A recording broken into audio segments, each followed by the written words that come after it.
To block and disable ads using the built-in ad blocker in Google Chrome, you can follow these steps.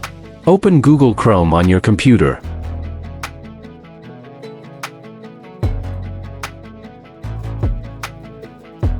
Click on the three-dot menu icon in the top right corner of the browser window. Select Settings from the drop-down menu.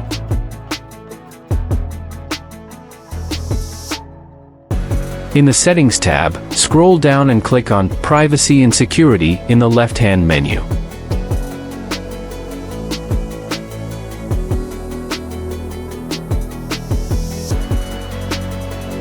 Under the Privacy and Security section, click on Site Settings.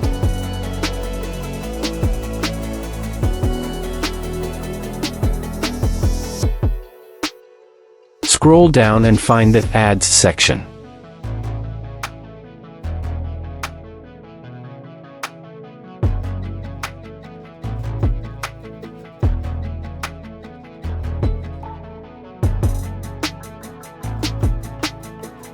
You can toggle the switch next to Blocked on sites that show intrusive or misleading ads to enable the built-in ad blocker. This setting will block certain types of intrusive or misleading ads automatically. Do not forget to like, subscribe, comment, and share the video. Thank you.